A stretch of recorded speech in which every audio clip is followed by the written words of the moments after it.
I would like to make clear a trigger warning for this episode of People's Perspectives for people who are uncomfortable with or do not wish to hear the topic of self-infliction discussed, because that is a topic that will be discussed during this episode. So if that is not for you, then please turn away now. Thank you for your discretion and understanding. Hello and welcome to People's Perspectives. I'm Kamandoni, and my guest today is Elliot. Hello. So, what is your gender and how did you come to realize it? I am male, and I came to realize that I was a man. I think I've kind of always known, I just didn't know how to put the words to it, because I grew up socialized as being a female. But there were a lot of signs when I was younger that I considered myself to be a guy, but I just didn't understand, like, what that meant at the time. Cool. How long did it take you to go public with this, and why is it hard for trans people to go public with their gender identities? It took me a couple months to actually start coming out to people. And I think it's hard for a lot of trans people because they fear rejection and they fear, like, the possibility that all your friends are going to leave you is very real possibility. And the possibility that, like, your family is going to kick you out is also a very real possibility. And you don't want that to happen. You don't want to be thought of any differently. You just want to live your authentic truth. But there are a lot of dangers with coming out, and I think a lot of trans people are aware of that and they want to avoid that as much as possible. So I guess that brings up another question. Has being transgender caused any friendships to end? It has definitely.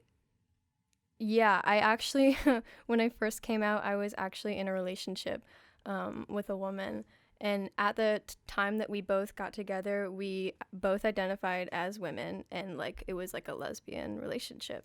And then I came out to her, and it honestly really put a strain on our relationship because all of a sudden, like, she was having to, accommodate my gender identity and what I wanted for my future, and that contrasted with, like, what she wanted her future to look like, or what she had, she knew me so well already, and this kind of threw a wrench into all of our future plans.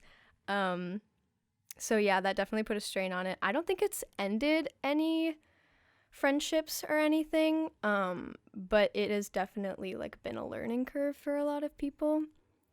But yeah, I'm friends with a lot of cool people, so it's fortunately never ended any relationship like that.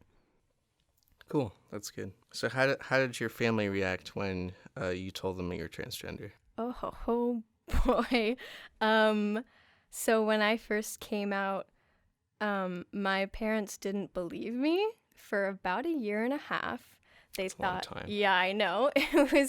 They thought it was something I was going to grow out of. They thought it was something like sexual, instead, like, they thought I got off on being referred kink, to as they thought it was a kink. And then I kind of sat my mom down and I was like, listen, I know you don't understand this, but this is how it is, and, like, this is my experience, and this is how, like, I know in my soul that this is correct for me.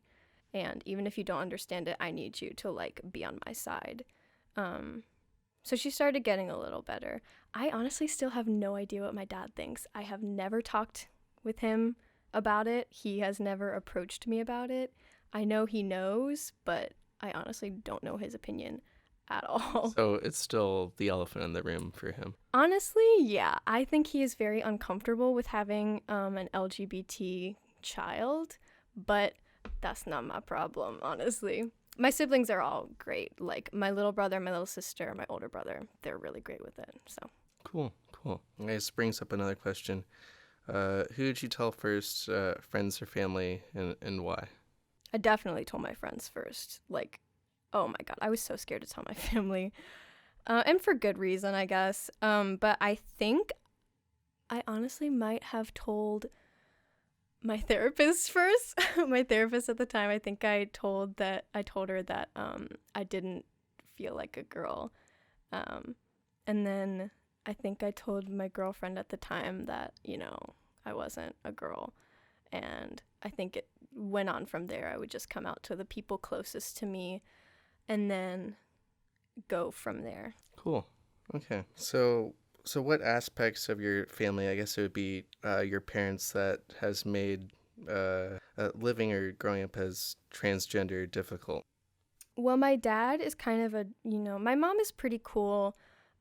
Before I came out or even realized that I was trans, she kind of let me, explore whatever I kind of wanted as long as it wasn't harmful to me, Like, I would get hand-me-downs from both my female cousin and my male cousin, and I would wear both on the regular, and she was okay with that. She was behind me getting my hair cut really short. Like, she was really cool with a lot of that. My dad is a more traditional guy, and I went to a Catholic school for, like, elementary school, middle school, and they had uniforms. And when I was younger, I would always wear, like, the guy's uniform because that's just what I was comfortable in. I didn't want to wear a dress. And then at a certain point, my dad, my mom always kind of fought for me. She was like, let him wear the guy's uniform. Like, it's not a big deal. But then at a certain point, my dad was like, you got to stop this. Like, you're going to wear the girl's uniform, and that's how it's going to be. And I think that kind of made me, like, not having a parent in your side to kind of on your side to kind of explore that kind of thing, it makes everything a bit harder. It takes a bit longer to, get to a realization. But I don't think it was super difficult growing up because I didn't know I was trans. It was just like I was always a tomboy, and my mom was cool with that, and my dad had to be cool with that. But yeah, once I came out, that changed things. But yeah, growing up was all right. Okay. Would you characterize being transgender as something that is inherently brave? Why or why not? Honestly, I used to, but I think being out and living out for 5 years has changed my view on it quite a bit. I don't enjoy the fact that me existing is a political statement to people. Like, I don't like that. I want to be a normal person. But I do recognize the fact that some people do think it's a political statement because they think it's like a big F you to them, which it's not. I'm just trying to live. I'm just trying to, be my best self, and they're not even on my mind. It's just what's good for me, what's best for me. So it kind of sucks being a political statement just existing. I don't think personally that being trans is inherently brave, but I do think existing as trans, like openly trans, in this kind of political climate and social environment is a brave thing. Like, choosing to remain out and proud about it, I think that's very brave. Okay, so what is dead naming, and why is it disrespectful to a fellow human being? Dead naming is when my preferred name, which is I consider my real name, and you choose to not refer to me by that and instead refer to me by the name that I was given when I was a kid.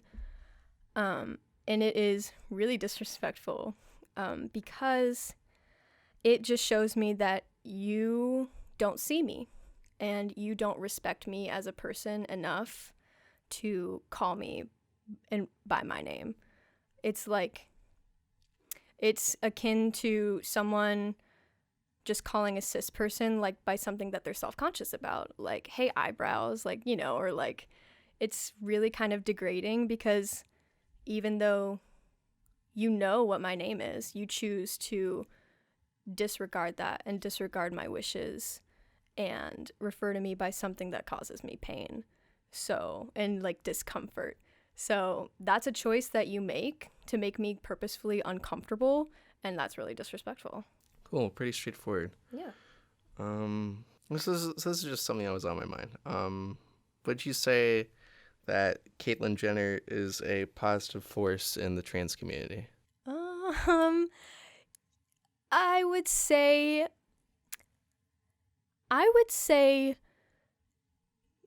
yes and no. Yes, because I think that her coming out was, very public because, she's part of the Kardashian family and that, everyone knows the Kardashians. So her coming out caused a lot of conversations to happen in the news and with people who haven't ever been exposed to what transgender is.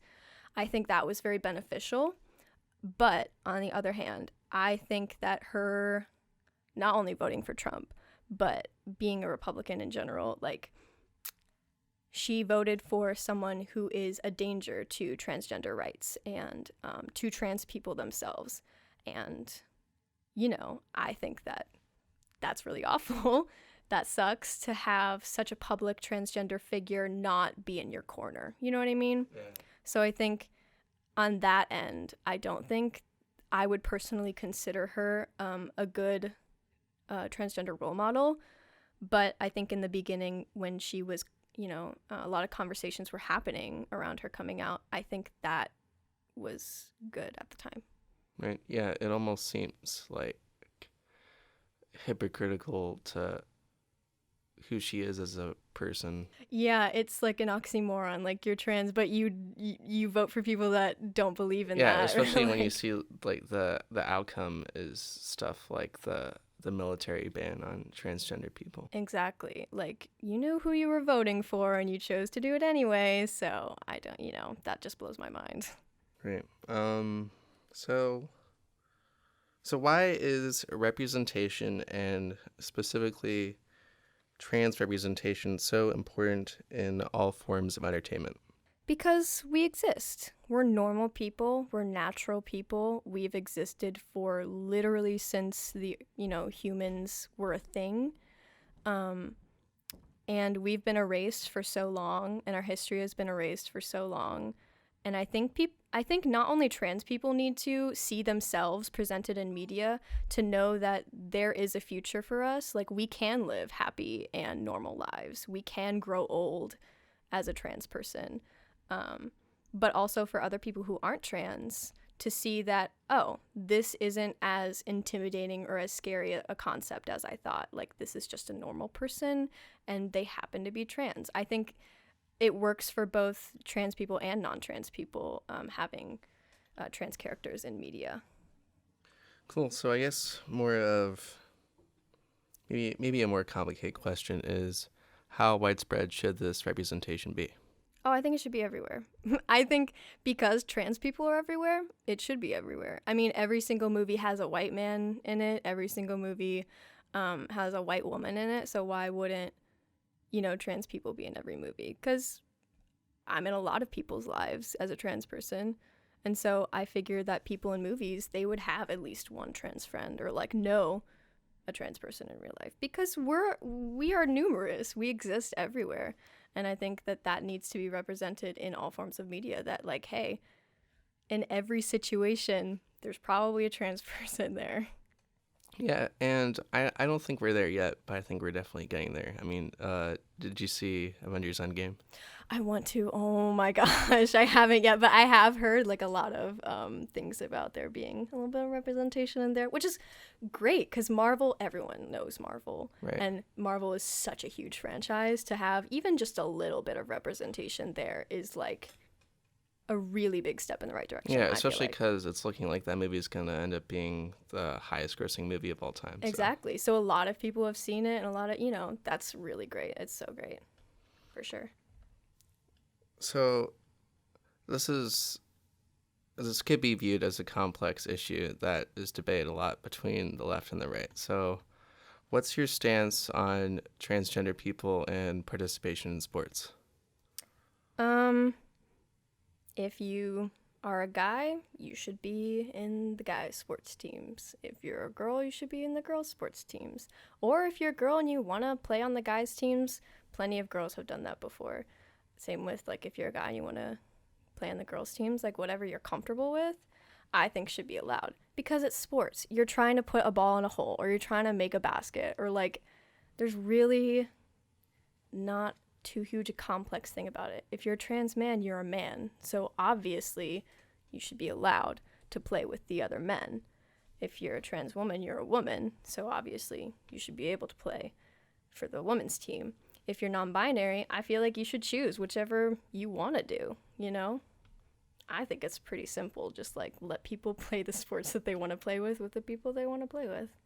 right? And it seems like the standpoint of the natural, like the not natural, the biological amount of like chemicals in your body and how that affects performance and everything, that can that's just a very slippery slope that can easily lead to double standards. Yeah, and I feel like that's kind of a cop-out, too. Like, we know you're not thinking about the biological things. You just want to exclude trans people from your sport. It's not really ever about the biological differences between a quote-unquote male's body and a quote-unquote, like, female's body. It's not really about that. It's really about, I don't want a trans person on my team. Like, I think it's a bit deeper than biology. Yeah, especially, I think it might have been Selena Williams looking at a situation around like a cis person is like still being like hounded down for just trying to participate in sports. So yeah, exactly. So do you think it's moral? Do you think it's moral for a child or tween to be allowed to go through gender reassignment, like for instance, or hormone therapy or a mastectomy? So here's the thing. I think this is a huge misconception among a lot of cis people, is that by law you can't have that kind of surgery until you're 18. Or I think maybe top surgery, mastectomy at 16 with a parental consent.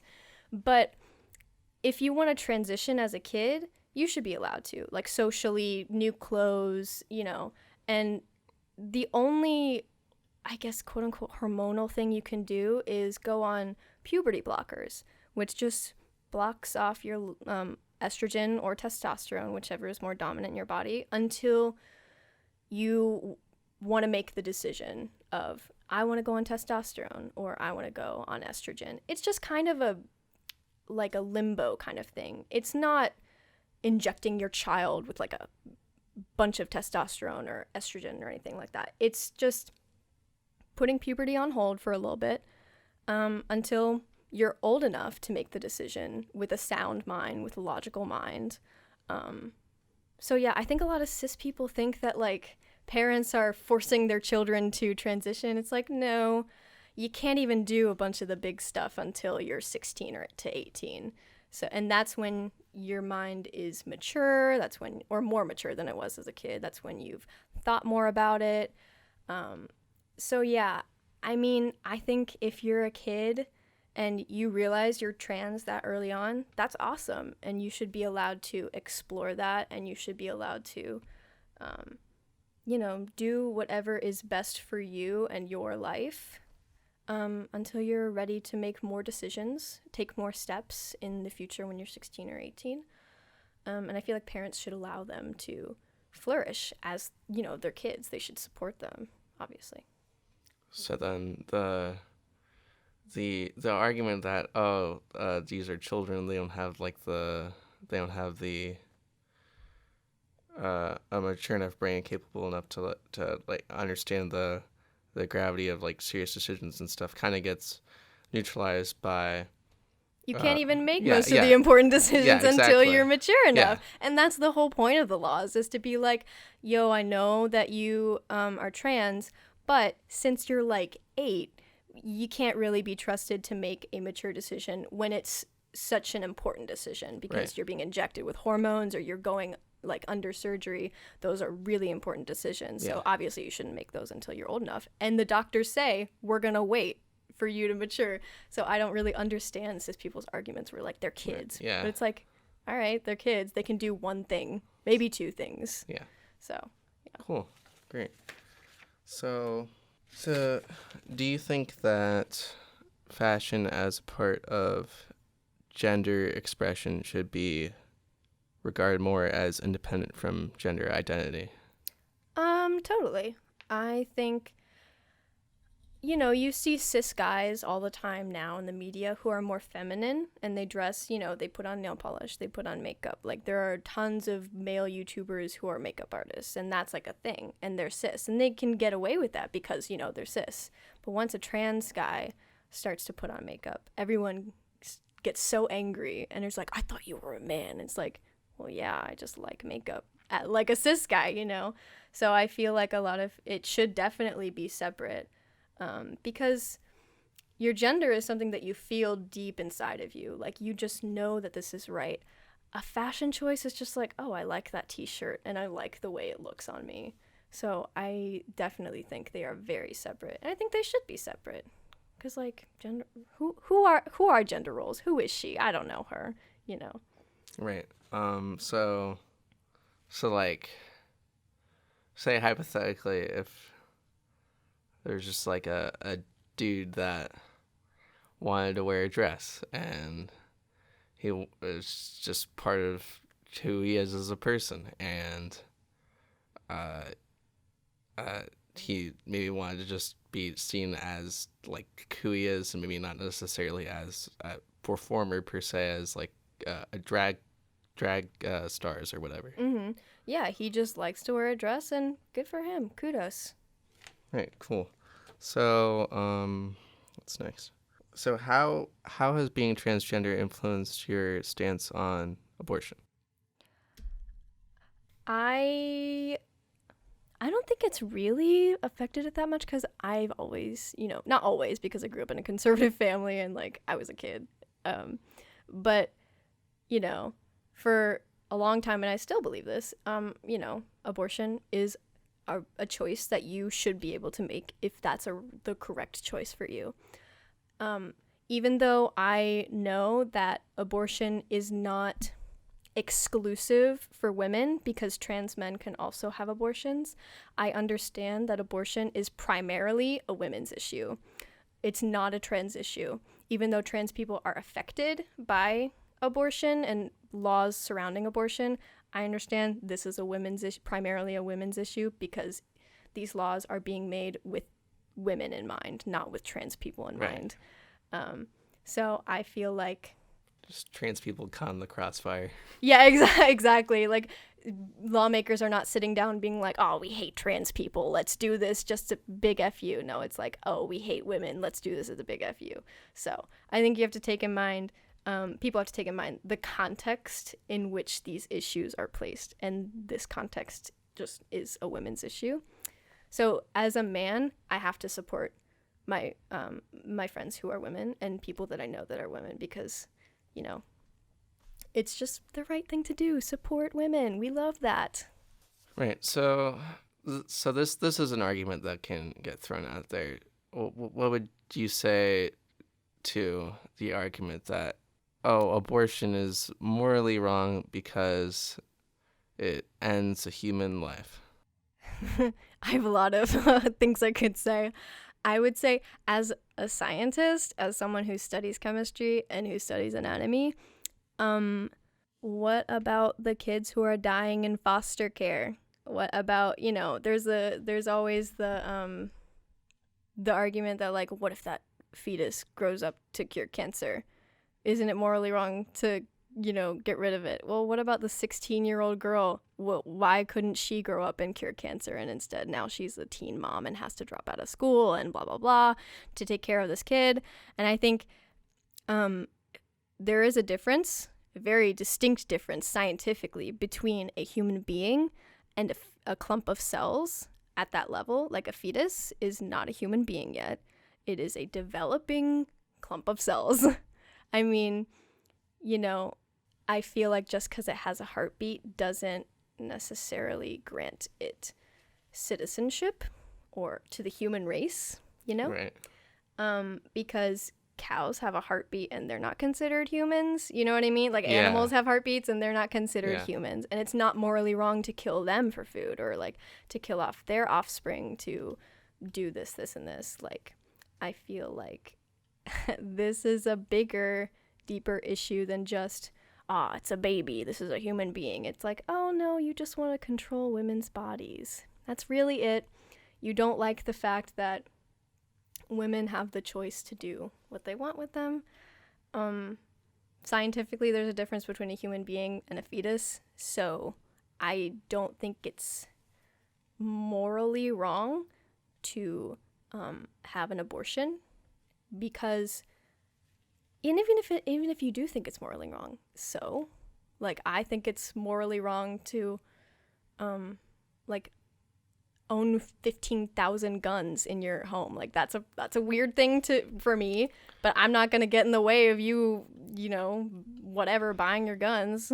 Yeah, I saw some joke on, I forget what the name of the show is, but it's hosted by this dude named Hassan Minaj, and he made this joke that with guns, either your friend has no guns or they have like so many guns. Yeah, and at that point, that's like a weird thing to Yeah, own 15,000 guns. But like, hey, that's none of my business right now.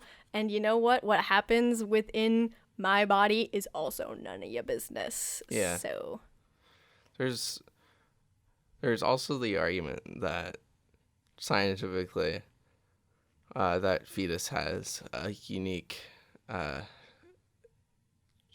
set of genes and genetic code and DNA, and in a sense that could be viewed as precious and unique, and that gets eliminated forever due to an abortion. well, I would say that all the animals y'all are killing in like meat factories, those have very specific and unique DNA and whatever genes that y'all are killing off pretty inhumanely. I think that the animals that we have hunted to extinction had pretty unique DNA and Yeah. genes that we didn't really give a shit about. I feel like that's just kind of a cop-out argument because, like, I've seen the white men who are giving all of these arguments, and their genes are certainly not special nor unique because they're all the same. So I feel like you should just let women live their lives and have bodily autonomy. Cool. And I guess one last thing I want to bring up in regards to abortion is something that can't really be argued, and it really it's just a semantics thing, but technically it is true, is something that kind of puts a wrench in the argument of people who are pro-choice, is that they claim that abortion is a constitutional right, and technically it's not. It's an interpretation of like the right to privacy, the 14th Amendment, all that. Yeah. I don't think it's necessarily a constitutional right because Constitution is these are the rules. These Written are in there, word for word. Exactly. I think that the right to have bodily autonomy is a pretty fundamental human right because I don't think any person should be able to tell anyone what to do with their bodies. But I do think that to say abortion is a constitutional right is a bit of a stretch. Yeah, it's a bit of just a reach. Factually inaccurate, yeah. Yeah. Oh, also, I wanted to add, sorry. All these people, or all the argument that, like, the fetus has a heartbeat and, like, it's a human being. People that are brain dead still have a heartbeat, and yet they are no longer, considered to be alive. Right, people in comas. Yeah. Exactly. So the argument that, it has a heartbeat, it's alive, is not factually and scientifically true because people who are brain dead and, can never, ever be awake again still have a heartbeat, but they are not considered to be alive. So I feel like the argument is just kind of weak. Right. And yeah, one last thing I'd like to add is that the path of logic for like the Roe v. Wade and the right to privacy thing for abortion being protected by the law it is something that some conservatives do can understand the logic of while they may disagree with it. Yeah, like you can definitely disagree with an opinion or like with a law, but that doesn't mean that you have the right to change it. Yeah. Like I disagree with a lot of people's opinions, but that doesn't mean that I get to interfere with their opinion, Yeah. So I feel like you can think abortion's wrong, but like you don't have any right to deny someone else an abortion just because that's your opinion. Yeah. Yeah. I just think it's interesting that some pro-life people like can completely understand the reasoning for abortion being protected by the law, but can still disagree with it. Exactly. So, how has being transgender influenced your stance on gun control? I am personally pro gun control. And I honestly don't even think it's a transgender thing. It's just that children are killed in school. In schools, you are taught to be prepared for a shooter. And that's just wrong to me. Like, elementary school kids were killed by an active shooter. Like, high school students were killed by an active shooter. And that's just wrong. Like, that's inherently wrong to me. You should be able to be safe at a school. Like, that's the whole reason why parents voluntarily send their kids to a public school or to a private school, is that they are under the assumption that this is a safe place for them to learn. Otherwise, everyone would be homeschooled, And then it's so counterintuitive to me to, like, send your kids to a supposed, quote-unquote, safe space to learn, but then they have to prepare to be shot. Like, that doesn't make sense to me. Yeah, I don't really like the having to practice the lockdown drill at school. That's insane to me, is that we have to do that because people can't, is that people have so much unguarded access to weaponry and to military grade weapons.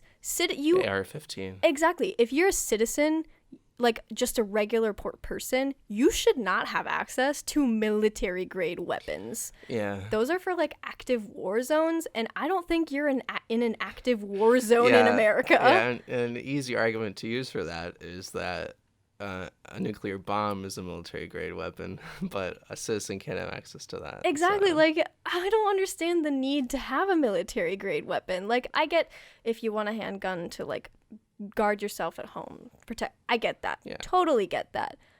But like, an automatic weapon just seems a bit excessive to me. And automatic weapons are what is killing kids in schools, which just is. And like, even at the Pride Festival, my mom was like, you need to be careful because someone could potentially, target that and there could be a shooting. Like, I shouldn't have to worry about going in public and being shot. That's insane. Yeah, that's an unjustifiable concern. It just shouldn't be a thing. Yeah, so pro gun control. If you want to have a gun to protect yourself at home, fine. But also do background checks. Like, it should be treated to the same degree as getting a driver's license, which is, like, you have to go to, lessons, driving lessons. Then you have to do in-cars. Then you have to pass 2 different kinds of tests. You have to get your temps first before you can get your license. Like, I feel like it's kind of wrong that getting a driver's license is treated as more serious than getting a gun. Because getting a gun, you just go in there, you apply for a license, wait 3 days, then you can get a gun. Like, that doesn't make sense. Right. Bump stocks don't make sense either because all they do, at least my understanding, is just increase the fire rate. Exactly. And then, like, the argument for, what if I want a gun for hunting? Well, that's what hunting rifle's for. Exactly. You don't need an AR-15 to go hunting. Like, I don't buy it. Yeah. So, here's an interesting issue, and something that I have lost a couple friends over, mostly because of a lack of communication and serious amount of misunderstanding. Mm. But there's a whole debate over freedom of speech versus hate speech and what constitutes hate speech and the law in regards to that and regulations and all that sort of thing. What is your take on that?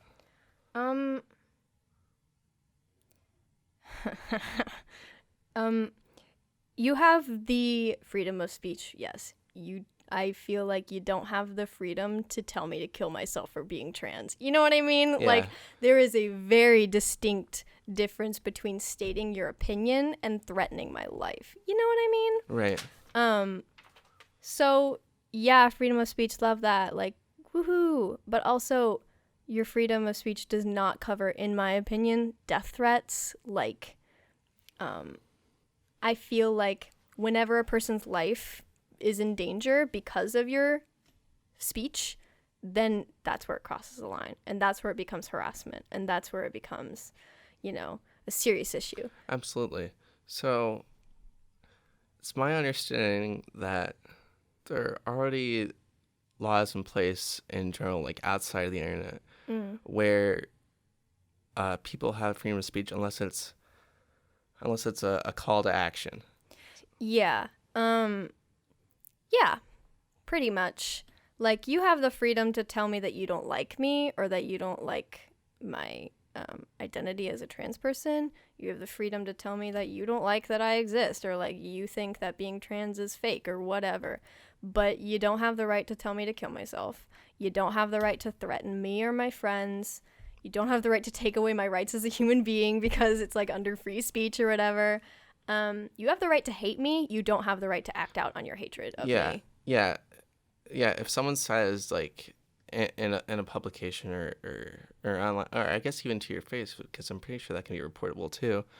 If someone says, "I'm going to kill Kevin Doney," or yeah, that's like people should kill Kevin Doney. That's a threat. Yeah, that is against the law, and like even freedom of speech can only go so far before it becomes harassment, and harassment is also against the law. Like, you can get in trouble for harassing a person. Doesn't matter what your opinion is. You don't have the freedom to infringe on other people's rights to live, be a human being, etc. How different do you think online harassment is versus in real life harassment? I feel like people are braver online to say whatever the hell they want to say. Do you think that should be taken into account or no? I feel like it's really hard to legislate the internet because people can create fake like pseudonyms and fake accounts, and they can get taken down on one account but then just make another with a different email address. So it's really hard to kind of regulate the internet and like hate speech and free speech and stuff like that. I do think that in real life it is easier to because of the difficulty of regulating the internet. I feel like it's easier to deal with in real life harassment because then you can get people involved, and this is a physical human being, an actual identity of a human that you can say this, verifiable. Yeah, exactly. Online, it's just like you report this one account, and that's so fine. You can just make another one. Exactly, and there are like for every one of those things that you report, there are millions of other accounts that are all the same, and it's just kind of because of the globalization of the internet, it's a hard. Losing battle. Exactly. Yeah. Yeah, and the same argument for threatening fellow citizen the United States can be said for saying yelling out fire in a movie theater when there's no fire. Yeah, for sure. Same thing. Exactly. Like, you can't incite panic.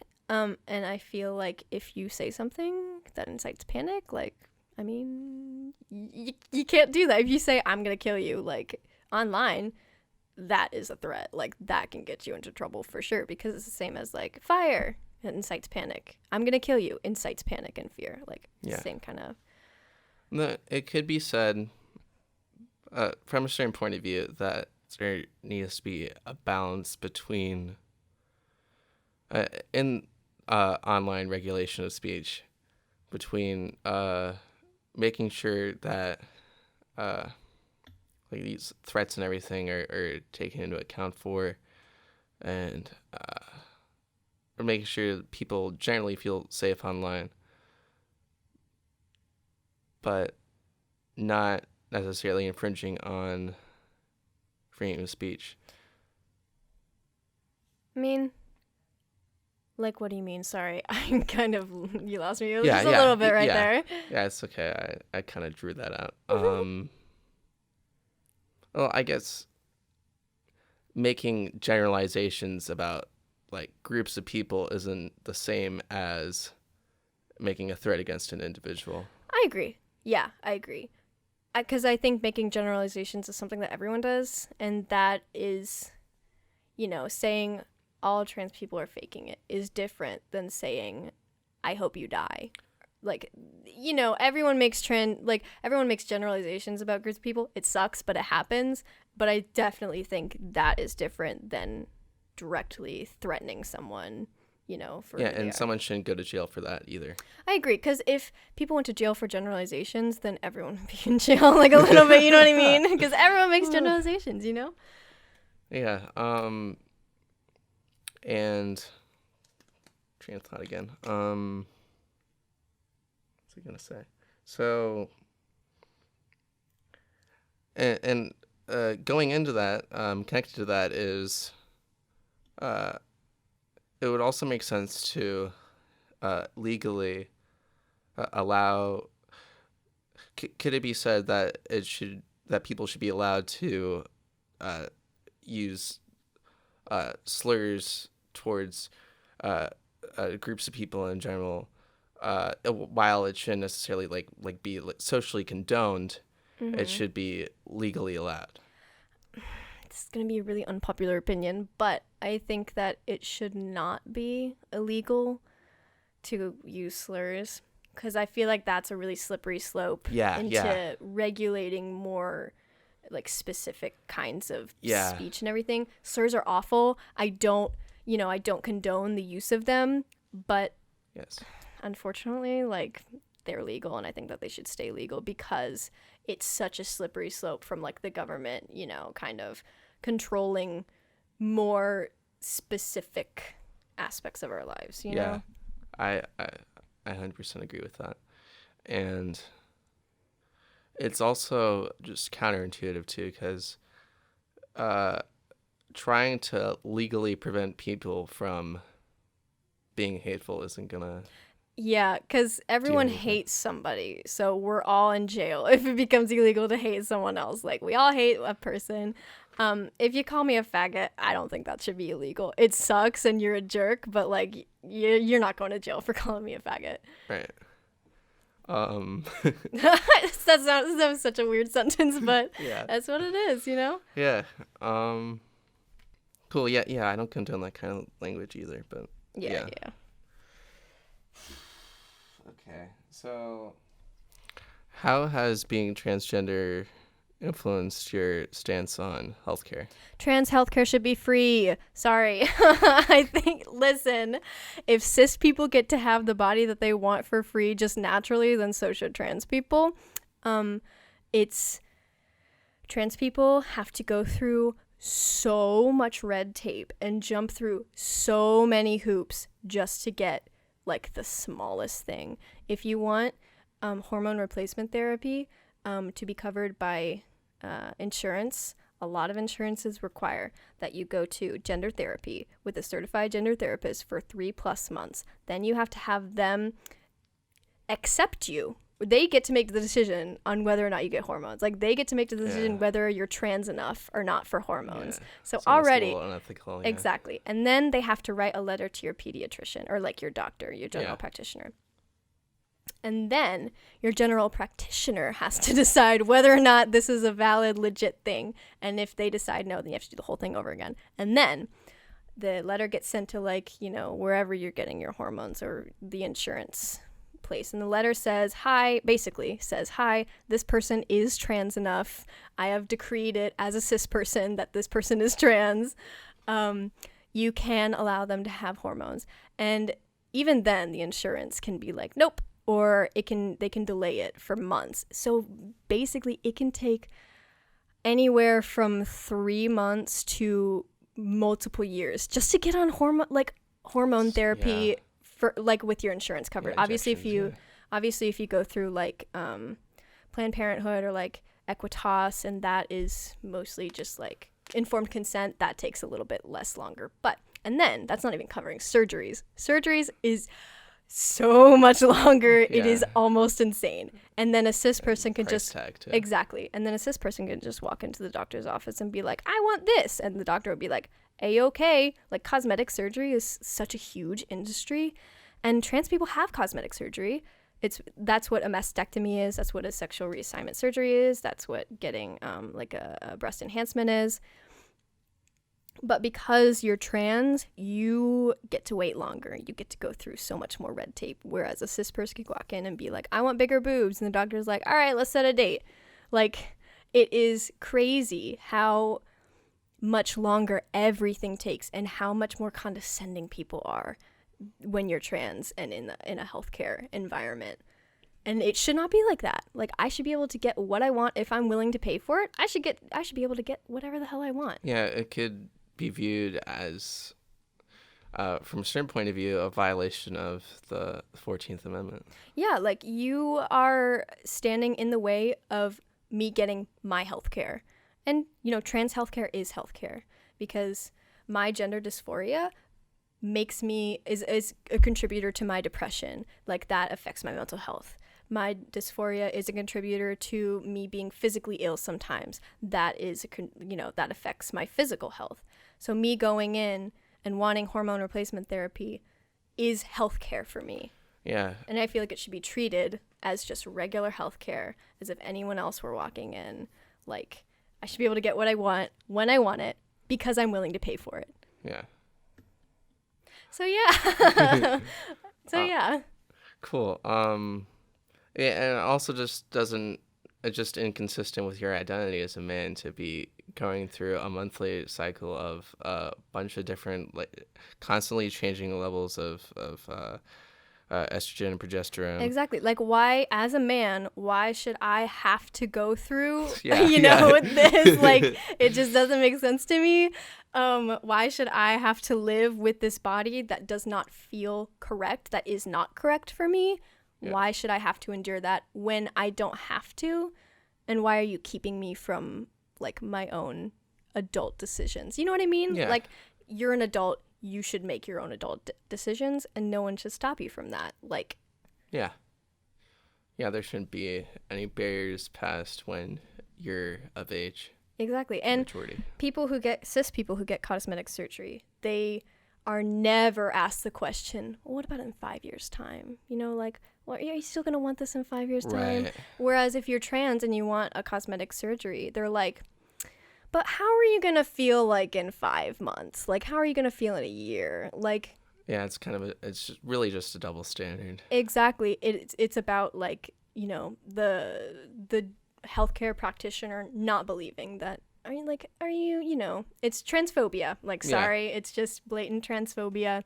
And because trans people are treated so horribly in the healthcare system in general, like, not even talking about transitioning, like, just going in because I'm sick, I get treated poorly because I'm trans. Yeah, especially because I heard something in the past, and I think it's still relevant because I heard it maybe a couple months ago, but it was something about how the current administration is trying to change certain regulations in the medical field over that would allow medical practitioners, doctors, and nurses, whoever, to refuse service based upon their religious beliefs. Yeah, and so I actually had a debate about this with my dad, and he had the opposing view, and I had the view that, like, people shouldn't be able to do that.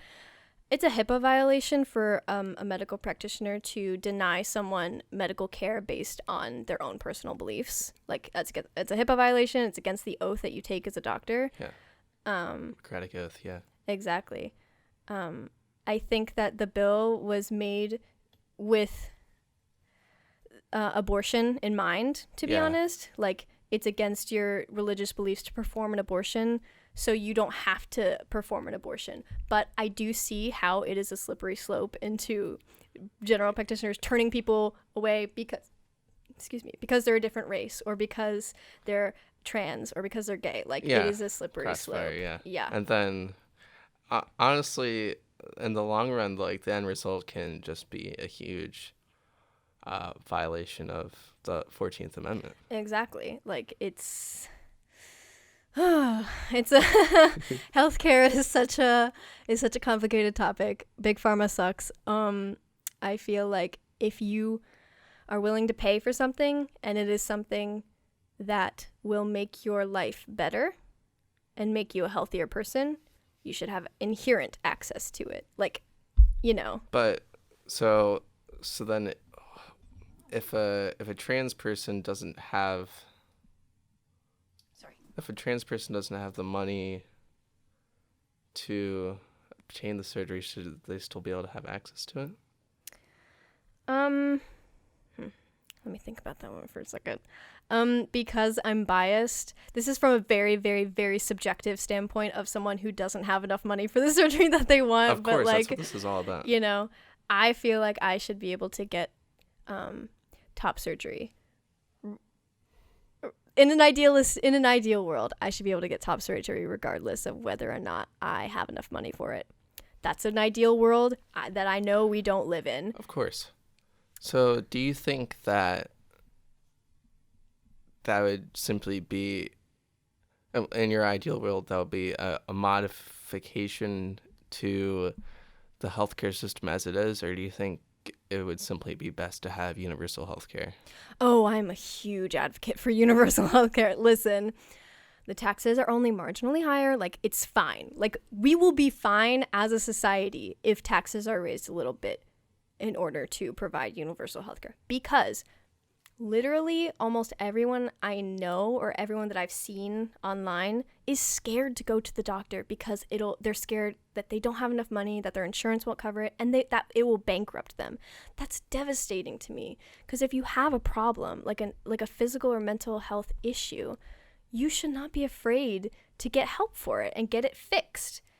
Just because it costs so much. Like, it is an unbearable amount of money, and it makes me sick to my stomach, because I feel like if you are a healthcare professional, your first thing should be helping other people and not the cost, you know? Yeah, especially because I think, I could be mistaken, but I'm pretty sure there's also a disparity between surgery for trans men versus trans women too. Oh yeah, and I am not obtuse to the fact that trans women have it harder in society, in life, existing as a trans woman than a trans man does, because trans women are killed regularly. Like, trans women are degraded. A trans feminine person is like faces so many more difficulties than a trans man does. You know, I'm a trans man, and I acknowledge that and recognize it, that I am more privileged than a trans woman, right?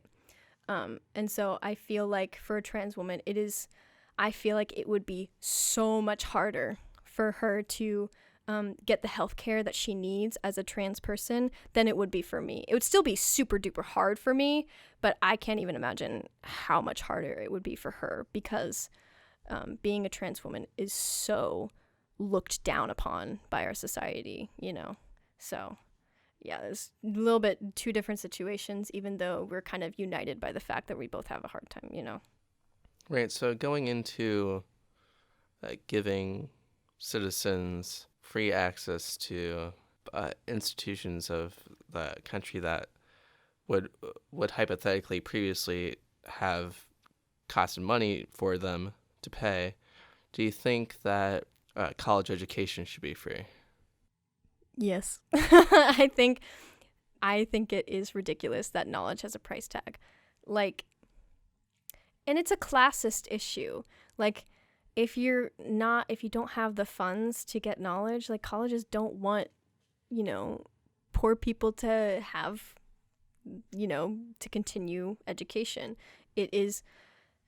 I think college is treated as a necessity, but is priced as a privilege, so that only the richest people, or the people that have enough funds to receive further education, are allowed to receive further education, even though everyone says it's a necessity. Like, you have to go to college. Most jobs require a college degree of some sort, but it is not priced like that. Right. Of course, there are one or two arguments that could be proposed against that, such as there are numerous people who have had a considerable amount of financial success without ever having gone to college. But I suppose an argument against that would be that they went through part of college and then dropped out. So, and it's also like, just because a few people got a bunch of success, even though they didn't go to college, that doesn't mean that everyone is going to have that experience.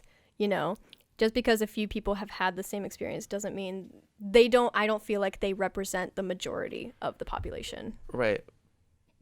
Of course, there's also the argument that due to the nature of a capitalist economy, that there's always going to be people in the lower class and with less money. Yeah. And that sucks. Yeah, like, I hate that the poverty line is something that exists and people are allowed to live below it, and the government doesn't really care. Like, that is gross to me. There are a lot of flaws with capitalism, but that's such a complex, deep issue. Yeah. But yeah, I feel like if you want to go to college, you should be able to. Like, something should allow for that to happen if you want that to be part of your life. Yeah, and an argument for that could be something that used to be, or maybe still is, but is treated by certain Republicans in different ways. The Republican ideal of equal opportunity. Exactly. If you are preaching about equal opportunity for everyone, then, like, shouldn't everyone have the equal opportunity to, go to college and like become a successful person? I'm not saying that college equals success, but Yeah. Exactly. Yeah. So equal opportunity, everyone should be able to have the option of going to college, because for a lot of people it's not an option because it's too expensive or this, that, and the other thing. Right. So even if someone doesn't want to go to college, they should still have the choice. Exactly. It should be a choice. It should be a personal choice that you make, whether or not you want to go. But you should always have the option to go. Cool.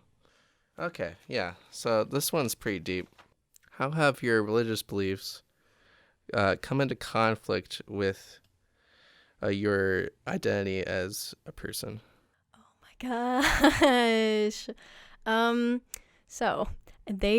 my gosh, literally existing as a trans person and as a gay person too.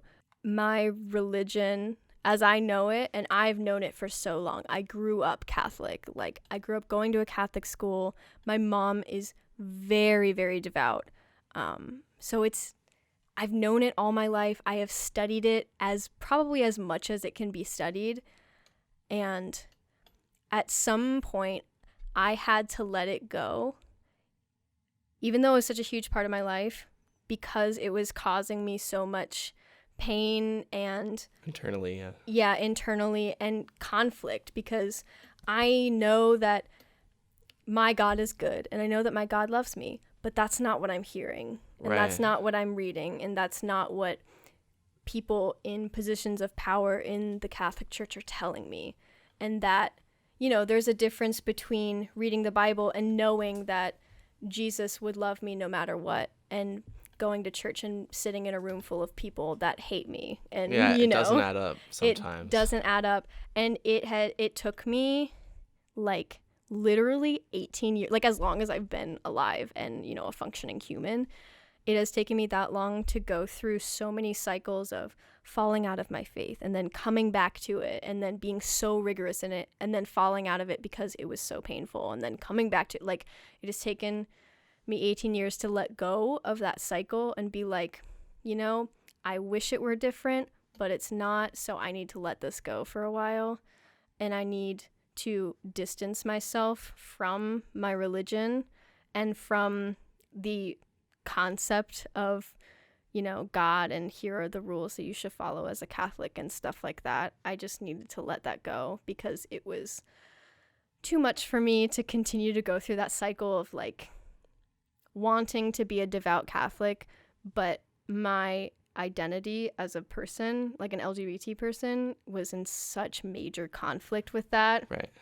So, yeah, being trans and gay has definitely been a major factor in like the conflict of religion, and I feel like that's very different than like a cis person and their faith and everything.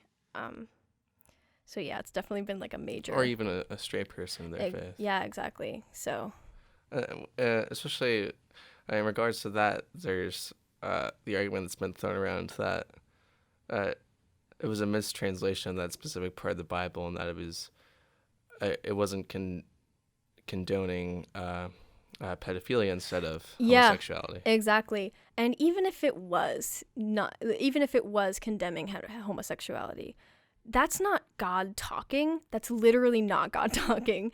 And if you look in the New Testament, Jesus said, above all things, the greatest commandment that I can ever give you is love your neighbor as yourself.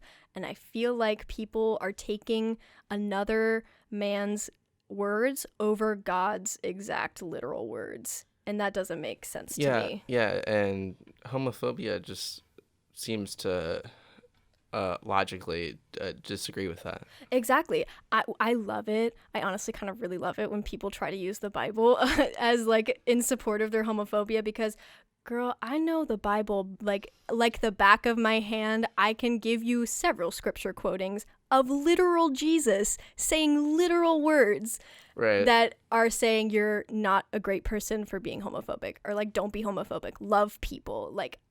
I love it when people try to bring religion into it, because, honey, I grew up 19 years in a Catholic family. I've been through it. I know what you're about to say, and I can give you 15 different scripture passages that go against it. So, yeah, using religion as an argument for really anything legal or political can almost just really be completely subjective and redundant, because someone can point to one part of the Bible, but another person can point to another part of the Bible that supports their argument. Exactly. And I want these people to really think, would Jesus like you to use your religion as a weapon against someone? Do you think Jesus is proud of you for that? Because he's not. And also, Jesus probably wouldn't be hanging out with you because he hung out with prostitutes. He hung out with tax collectors. He hung out with the people that everyone else hated and looked down upon. He hung out with them. He purposefully avoided the quote unquote morally better people. So the people that are using the religion to encourage and make their homophobia right, Jesus would not be hanging out with them. Jesus would be preaching against them. Right. So something that I can respect is people out there who, based upon their religious beliefs, don't believe that people of the same sex should get married, but or gender or whatever. But at the same time, see that the government shouldn't get in the way of that. I think this argument is if you're on a diet and someone else is not on a diet, you can't tell that person you're not allowed to get a cupcake because I'm on a diet. Right. That doesn't make sense. So if you're religious and two men getting married, quote unquote, goes against your religion, you can't say you can't get married because I'm on a diet. You can't. Yeah. That's not your right. You can hate it. You can loathe it. You can speak out against it, but you can't prohibit anyone from marrying whoever they want. Yeah, because that just... Because newsflash, not everyone is your religion. Yeah, and it goes against the principle of freedom of religion, and separation of church powers. and state. Yeah, you have the freedom of religion in the Constitution, but that also means that people have the freedom to not be religious. Yeah, it's just mind-blowing to me how people use these arguments, and they're not even good arguments. If you want to argue against it, come up with something better. Come up with something that'll make me and ha for a second. Oh my god, they're such weak arguments. Yeah.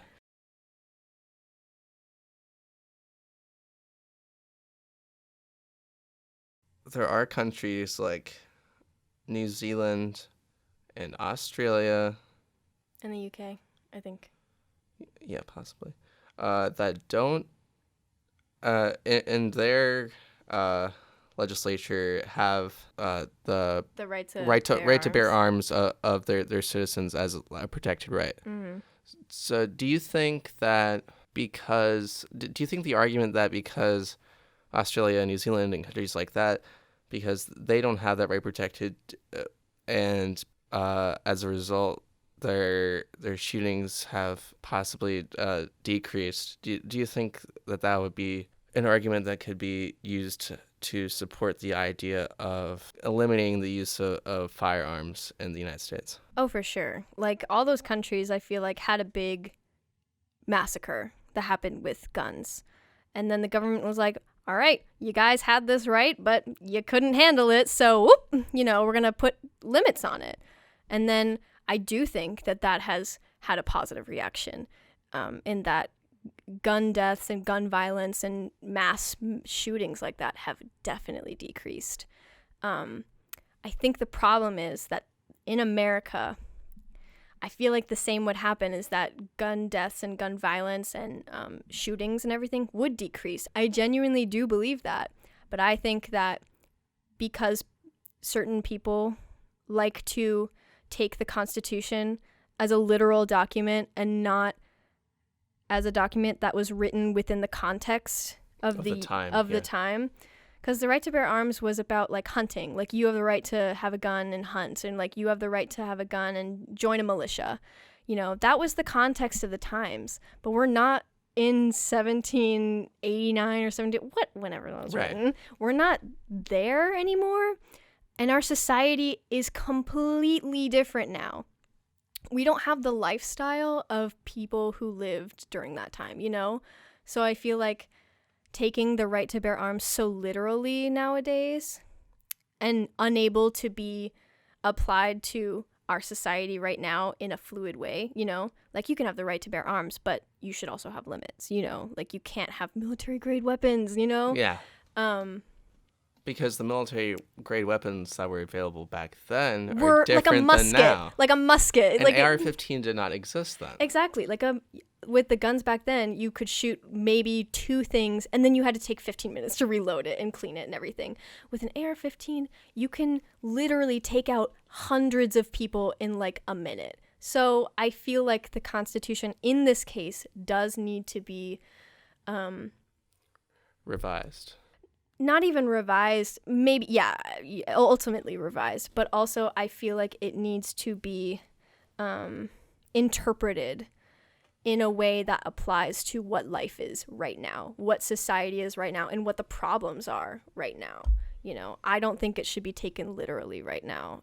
With that specific amendment, I feel like that should, because it doesn't even fit with our society anymore, I feel like that should have room to be interpreted in a way that will fit our society better. Right.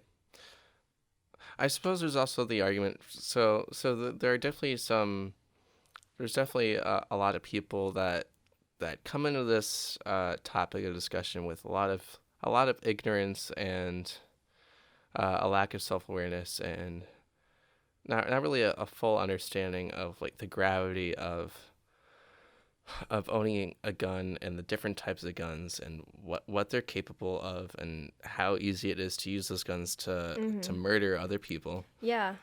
But there are some people who come into this discussion with the mindset of, why should the police and the government and whoever be able to have access to these weapons while I can't?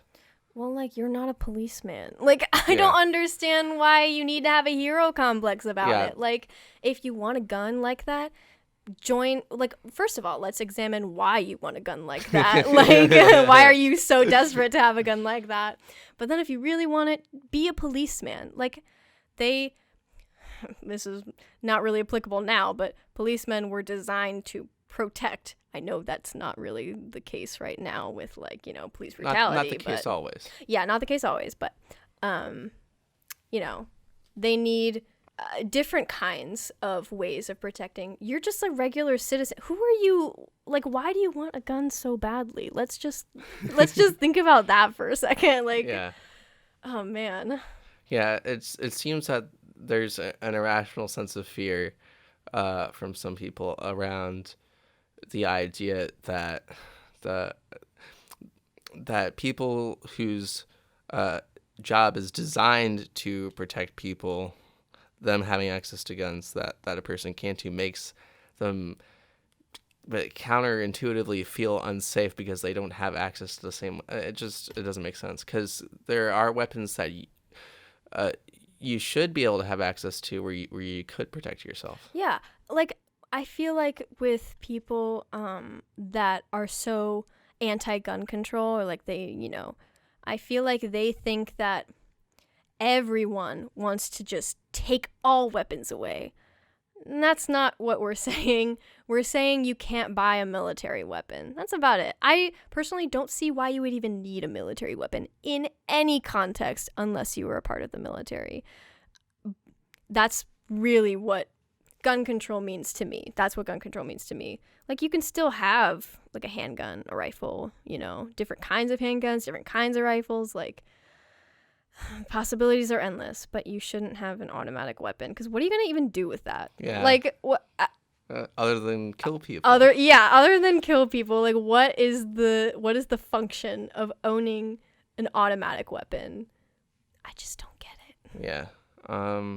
Again, I would like to reiterate at this point in the video that the topic of self-infliction will be discussed. If that is not for you or it makes you uncomfortable in any way, then please turn away now or skip to the time code displayed on screen currently. Again, thank you for your understanding and discretion. So this is a question for you, just because I'm aware that you went through this. So, and this isn't something that a lot of people can easily understand.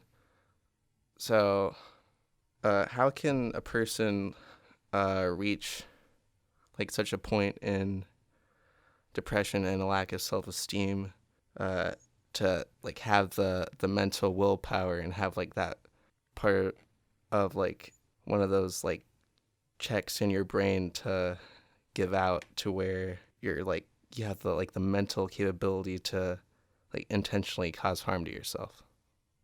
Oof. That is a very complicated question. This is just purely my experience. It is probably, different for everyone, I guess. Yeah, of course.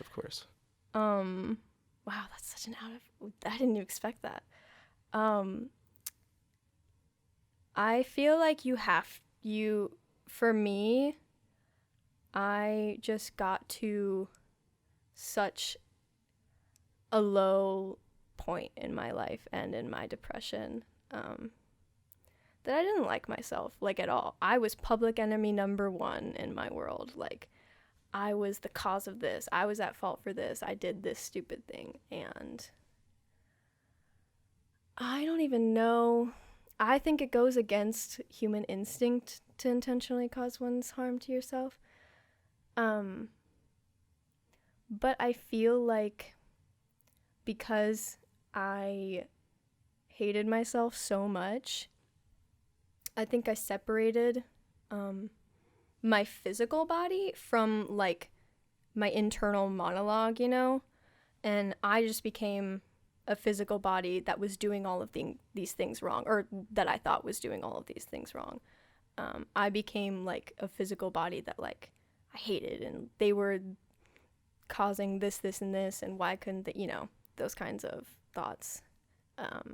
So I think when you separate your internal monologue in your mind from like actual reality, I feel like you have the capability to harm yourself when you don't feel like, subconsciously, when you don't feel like your body belongs to you. You know what I mean? Yeah. Because, a lot of people hurt other people intentionally, and they don't, I mean, those are bad people. I'm not comparing myself to like it is different. Yeah, it's different, and it takes, in my experience, it takes a lot of self-hatred and a lot of depression and a lot of, I think, when you don't have a way to release everything that you're feeling inside, you turn to yourself inwards. Like when you can't talk to anyone about what you're going through, when you can't journal because your parents might read it and find out, or when you don't have a therapist, you're just kind of alone and on your own, and you have so many feelings inside that it is so overwhelming that you need to do something to get them out. And I feel like, unfortunately, harming myself was the way to externalize everything that I was already internalizing. So it's sad, but I think it's true, and that is I think the case for a lot of people is just they don't have anyone, they don't have any coping mechanisms, and they're young, and they just need to do something, and unfortunately, that's what they decide to do. Right, and it's definitely a very sensitive topic, but it's something good to have a conversation about because there are definitely people going through that right now, and so yeah, and it's horrible. And check on your friends, make sure they're okay, make sure they have someone to talk to. Like, this is for the audience, but like, you know, just make sure your friend's okay. And if you know that they're going through that, ask and see if there's anything that you can do, or if there's any way that you can help support them through their difficult time or through their recovery. So this is another question. So do you think, yourself having gone through this, that if someone is going through that, then they're not in a place where they should be dating anyone? Dating anyone? Yeah. Yes, honestly, I feel like if you are that emotionally in turmoil, and if you are that deep into your mental illness that you feel the need to harm yourself and then you act out on it, I feel like personally you're not emotionally mature enough to enter into a relationship. And I don't say emotionally mature in like a degrading way. I just think that you need to work through some stuff, and you don't have to be fully cured of your depression or like cured of your mental illness to be in a relationship. But I think you do have to get to the point where you are no longer your own enemy, in order to properly and healthily be in a committed relationship with someone else. Because relationships are a lot of work, and if you're already under so much stress that you're harming yourself, I feel like you need to wait a little bit until you get out of that darkness. Okay, cool. So how did you recover from this state of mind and become healthy again? I'm trying to think. I haven't thought about this stuff in a long time. You caught me off guard there, Kevin. I think because I went through it for like, I want to say like 9 years before, you know, and I had tried a couple of times to recover. And then it never really stuck. And I think it was, you know, I didn't want to do it anymore. I mean, there was always a part of me that wanted to do it. And I think that was my mental illness being like, you know, meh. But I think that my desire to be happy overpowered my desire to hurt myself. And I think, you know, your urges to self-harm don't have to go away completely for you to choose recovery. I just think that your desire for recovery needs to be greater than your desire to harm yourself. And I think after so long doing it and so long just like going through the same bullshit over and over again, like it's a cycle, I was just tired of being in the cycle. And I was like, all right, this has gone on for so long. I think I need to actually try to move on, because if not, I was going to stay in the same position for years and I was going to not be where I am today. And yeah, I think it was just, dude, you've got to do something about this, because this is a problem. It's realizing that it's a problem and then realizing that you have the capabilities to fix the problem. So I think that's what happened, is that I realized it was a problem and I realized I didn't want it to be a problem anymore. And obviously my parents knew about me self-harming after a period in time. And so they were very watchful of me. And so this sounds so grotesque, but it's hard to harm yourself when your parents are like constantly checking you. You know what I mean? Right. So I think that kind of... But in the end, it was a good thing. Oh, yeah, absolutely a good thing. I think my parents could have done it a little better, because it's like constantly breathing down your neck. But definitely, like, I think that was definitely a good thing for sure. Cool. Okay, well, that's the end of that. So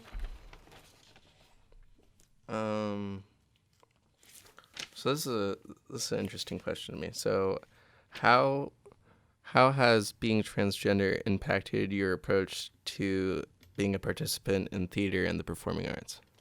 I was scared at first because, like, I've never, like, seen a trans person in theater before or, like, in movies. So I was like, oh my God, are they even gonna, like, accept this? Am I gonna have to play girl parts? Or, like, can I even play a guy's part? Because I was literally, like, I had the highest voice. I was, like, just barely, transitioning. So I was like, oh my gosh, I don't know if I can do this. I don't know if I'm able to do this.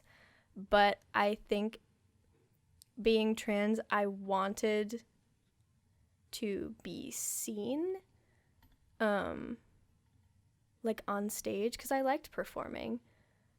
But I just wanted to perform in a way that was more natural to me and more comfortable for me. Yeah, it really was awesome. Theater is awesome, So, and obviously it was a very accepting environment, so that really helped a lot with, me discovering parts about myself that I didn't even know existed through the male roles that I was given, and that was so awesome. This kind of connects to another question. So how does being trans make portraying female characters more uncomfortable or difficult in comparison to other roles that you've played? I think playing girl roles just adds another layer of, like, acting, because I feel like if you're a guy and you're playing guys' roles, you just kind of have to play the character, and that's, about it. And if you're vice versa with, like, girls' roles, you really only have to play, like, the character that you're playing. But I feel like if you're trans, like me, I played Kate in Kiss Me Kate. I had to not only play the character, but I also felt like I had to, make myself be more feminine. I had to kind of play up the female gender role aspect. So not only was I taking on the role of Kate, I was also taking on the role of a woman. So I think that made it a little bit harder and a lot more uncomfortable, because I don't enjoy